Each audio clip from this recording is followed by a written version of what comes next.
Hello दोस्तों, 5 में मिलने वाला साबुन आखिर इतना सस्ता कैसे होता है? क्या इसमें वही प्रोसेस यूज होती है जो महंगे ब्रांडेड सोप में होती है या फिर कुछ अलग प्रोसेस होता है? आज हम फैक्ट्री के अंदर स्टेप बाय स्टेप पूरी सच्चाई जानेंगे कि इसके अंदर होता क्या है। तो बने रहिए एंड तक, वीडियो एंड तक जरूर देखना क्योंकि कुछ चीज आपको बहुत शॉक कर सकती है। सबसे पहले 5 वाले साबुन बनाने के लिए रॉ मटेरियल कलेक्ट किए जाते हैं। यहाँ पर generally low cost oil, recycle fats और फिल्टर यूज किए जाते हैं ताकि प्रोडक्शन कॉस्ट मिनिमम हो सके। महंगे सोप की तरह यहाँ प्रीमियम इंग्रेडिएंट्स नहीं होते बल्कि फोकस होता है क्वांटिटी पर, अफोर्डेबिलिटी पर। अब इन ऑयल्स को बड़े आयरन कंटेनर में हीट किए जाता है। हीट से ऑयल मेल्ट हो जाता है और आगे की प्रोसेस के लिए रेडी हो जाता है। इस स्टेज पर टेम्परेचर कंट्रोल इम्पोर्टेंट होता है वरना मिक्सचर खराब भी हो सकता है। अब इस हीटेड ऑयल में केमिकल्स मिलाए जाते हैं जिससे स्पॉनिफिकेशन प्रोसेस स्टार्ट होती है। इस प्रोसेस से ऑयल धीरे धीरे साबुन में कन्वर्ट होने लगता है। ये स्टेज थोड़ी टेक्निकल होती है लेकिन यही साबुन बनने का कोर पार्ट होता है। कुछ टाइम बाद ये मिक्सचर एक थिक पेस्ट में कन्वर्ट हो जाता है।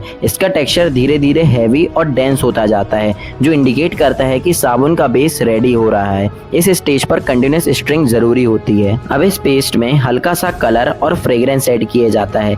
क्योंकि ये लो कॉस्ट प्रोडक्ट है, इसमें फ्रेग्रेंस सिंपल होती है लेकिन फिर भी प्रोडक्ट थोड़ा अट्रैक्टिव बनाने के लिए ये स्टेप जरूरी किया जाता है। अब रेडी पेस्ट को मोल्ड्स में डाला जाता है। ये मोल्ड साबुन को एक फिक्स शेप देते हैं, यूजुअली रेक्टेंगल या स्क्वायर शेप होता है। ये प्रोसेस फास्ट होता है और एक साथ बहुत सारे बार्स बनाए जाते हैं। मोल्ड्स में डालने के बाद साबुन को ठंडा होने के लिए छोड़ दिया जाता है। कूलिंग के दौरान ये धीरे धीरे हार्ड हो जाता है और अपने फाइनल शेप ले लेता है। ये स्टेज साबुन के स्ट्रेंथ डिसाइड करती है। जब साबुन पूरी तरह हार्ड हो जाता है तब इसे छोटे टुकड़ों में कट कर दिया जाता है। ये बार्स वही होते हैं जो आप मार्केट में 5 रुपए में खरीदते हैं। Cutting process manually semi automatic दोनों से हो सकता है। अब साबुन की बेसिक क्वालिटी चेक होती है जिससे शेप, हार्डनेस और साइज। क्योंकि ये लो कॉस्ट प्रोडक्ट है इसलिए टेस्टिंग सिंपल होती है और फोकस स्पीड पर होता है। फाइनली साबुन को सिंपल रैपिंग में पैक किया जाता है और बंडल्स में स्टोर करके मार्केट में भेज दिया जाता है। इसी तरह 5 वाला साबुन आपके घर तक पहुंचाया जाता है। तो गाइज अब आप समझ गए होंगे कि 5 वाले साबुन एक सिंपल और कॉस्ट इफेक्टिव प्रोसेस से बनाया जाता है।